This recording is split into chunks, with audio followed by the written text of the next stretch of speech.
Méditation du 20 janvier, la crainte de Joseph. Le troisième jour, Joseph leur dit « Faites ceci et vous vivrez, je crains Dieu ». Genèse 42, le verset 18. Voilà plus de 20 ans que Joseph avait été vendu comme esclave. Il n'est pas étonnant que ses frères ne l'aient pas reconnu, surtout si on considère la position de pouvoir qu'il occupait maintenant en Égypte. Le moment et les circonstances étaient parfaits pour se venger du traitement injuste et cruel auquel ses frères l'avaient soumis des années auparavant. Pourtant, nous trouvons un Joseph versant des larmes de joie pour eux. Joseph voulait s'assurer que ses frères n'étaient pas cruels envers Benjamin, son seul frère de père et de mère, comme il l'avait été avec lui. Pour prouver la véracité de leurs propos, il les a mis en prison, non pas pour 3 ans, comme le traitement inhumain qu'il lui avait infligé. 3 jours ont été suffisants pour leur permettre de réfléchir à leurs péchés passés. Joseph nous enseigne comment réagir à l'injustice et au mauvais traitement. Il n'était pas rempli d'amertume, mais possédait une attitude de pardon. Comment réagissez-vous lorsque vous avez l'occasion de vous venger de quelqu'un qui vous a fait du tort? La crainte que Joseph avait pour Dieu l'a conduit à être miséricordieux envers ses frères. Sa façon de réagir montre clairement qu'il leur avait pardonné. Avoir la volonté de pardonner, de nous réconcilier avec ceux qui ont profité de nous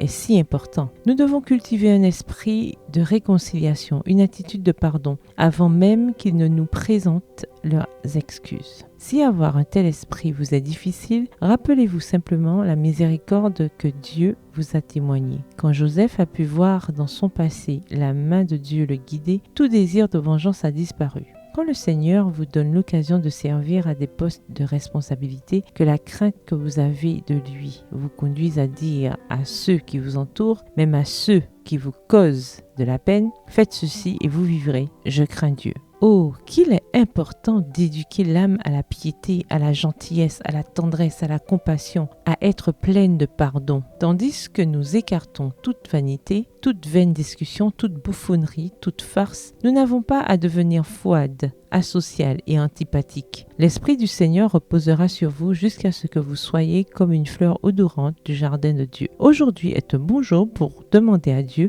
de nous donner un esprit qui pardonne. Bonne journée, que l'Éternel vous bénisse.